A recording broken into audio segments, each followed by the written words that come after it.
La población canadiense está envejeciendo. Por un lado, las personas están viviendo más años y por otro, las mujeres están teniendo menos hijos que antes.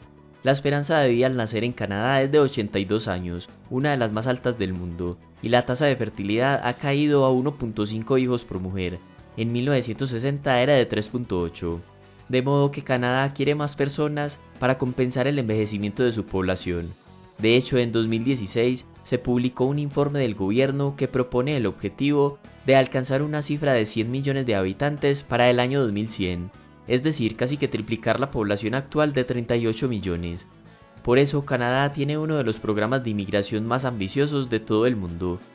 Por ejemplo, en 2022 recibió a más de 437.000 nuevos inmigrantes, la cifra más alta en un año en toda la historia de Canadá. De manera que las preguntas son ¿por qué Canadá quiere realmente 100 millones de habitantes? Pero ¿por qué no es sostenible que continúe recibiendo a tantos inmigrantes? Además de necesitar nueva mano de obra para reemplazar a quienes se van jubilando y para compensar el bajo número de nacimientos de nuevos bebés, Canadá quiere atraer a millones de inmigrantes más porque quiere poblar a largo plazo las 3 provincias del norte del país, las cuales ocupan casi el 40% del territorio, pero solo son habitadas por unas 114.000 personas, muy pocos habitantes para proteger, explotar y controlar esta parte del país. Se calcula que el 22% de las reservas de hidrocarburos que no han sido explotadas se encuentran en el Ártico, o sea, la frontera norte del país, y como esta zona se está derritiendo, se están creando oportunidades de establecer nuevas rutas de navegación y de explotar recursos como el petróleo y el gas. Así que poblar el norte de Canadá para aprovechar el potencial económico, turístico y comercial de esta región es uno de los objetivos que tiene el gobierno acogiendo a tantos inmigrantes. Sin embargo, hay una razón clave para pensar que no va a poder sostener el ritmo de inmigrantes que están llegando anualmente al país. La razón es la siguiente. La mayoría de inmigrantes que llegan y los que están por llegar no deciden vivir en el frío y deshabitado norte de Canadá, sino en el sur, cerca de Estados Unidos, donde vive la mayoría de la población. El 60% de los canadienses viven en solo 2 provincias, Ontario y Quebec. De manera que es de esperar que los nuevos inmigrantes lleguen donde hay más oportunidades laborales, mejor calidad de vida y donde posiblemente tengan algún conocido, es decir, a ciudades como Toronto, Montreal y Vancouver. Y eso representa un problema porque no hay suficientes viviendas para ofrecer a tantos inmigrantes que llegan. En otras palabras, este crecimiento demográfico repentino va a un ritmo mucho más rápido que el de la construcción de nuevas viviendas.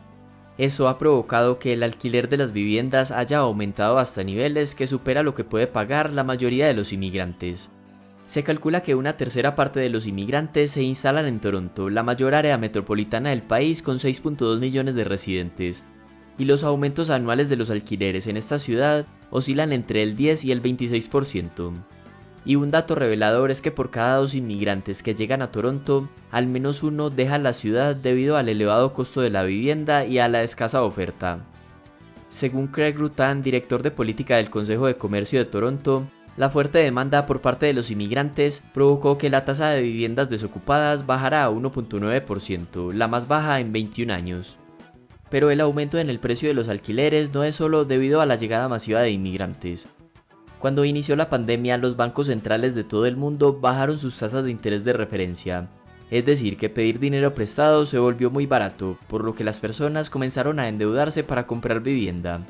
Incluso las familias de altos ingresos compraron su segunda o tercera propiedad a las afueras de las ciudades para huir de los confinamientos. Todo esto hizo que el precio de las viviendas se dispararan en la mayoría de ciudades del mundo. En Canadá específicamente en 2022, comprar una vivienda no había sido tan difícil y costoso desde hace más de 40 años, desde la burbuja inmobiliaria de 1981. En 2023 los precios de las viviendas comenzaron a bajar. Sin embargo, hay otro problema, y es que debido a las altas tasas de inflación, el Banco Central canadiense subió rápidamente sus tasas de interés al 4.5%, el nivel más alto en los últimos 15 años.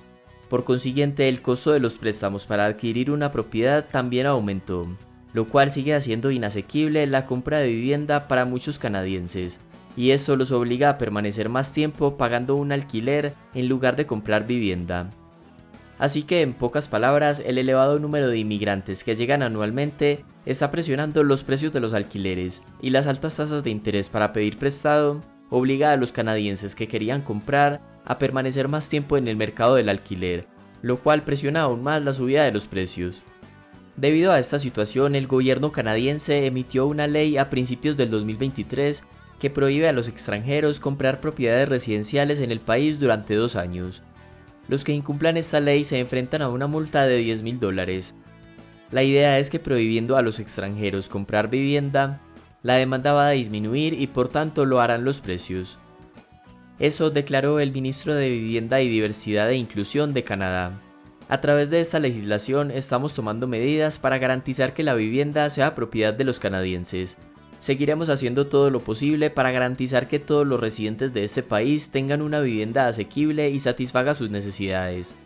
Esta declaración suena muy noble, pero sobre todo populista, porque esta medida de prohibir a los extranjeros comprar vivienda no tendrá ningún efecto en los precios. Pero es común en la mayoría de los políticos culpar de algún problema a un factor externo. En este caso, culpar a los inversionistas extranjeros del problema de la vivienda en Canadá. Es de suponer que esta medida no tenga un gran efecto porque los propietarios extranjeros no representan una parte significativa en las transacciones inmobiliarias, al menos no lo suficiente para marcar una diferencia en el mercado. En 2021, en la provincia de Columbia Británica, solo en el 1.1% de las ventas de viviendas participó un comprador extranjero. Incluso en Columbia Británica ya han intentado desincentivar la compra de viviendas por parte de los no canadienses, imponiendo un impuesto adicional del 20%. Sin embargo, los precios no han dejado de aumentar. Una verdadera solución radica en aumentar la oferta de viviendas, o sea, construir más, pero como es una cuestión mucho más difícil de abordar, el gobierno prefiere destacar este tipo de restricciones a los inversionistas extranjeros. Lo que sí puede provocar una medida como esta es incertidumbre entre los inversionistas por temor a que se tome una medida más fuerte en el futuro. Por eso, si Canadá quiere atraer a millones de inmigrantes, tendría que ser coherente y crear leyes no para restringir la demanda, sino para aumentar la oferta de viviendas, es decir, promover la construcción de nuevas unidades. Sin embargo, es un tema complejo porque existen normas de zonificación restrictivas en las grandes ciudades que limitan la construcción. Pero si no se aborda el problema, los nuevos inmigrantes no tendrán cómo asumir los crecientes costos de la vivienda y terminarán dejando el país. Hasta acá el video y muchas gracias por llegar al final.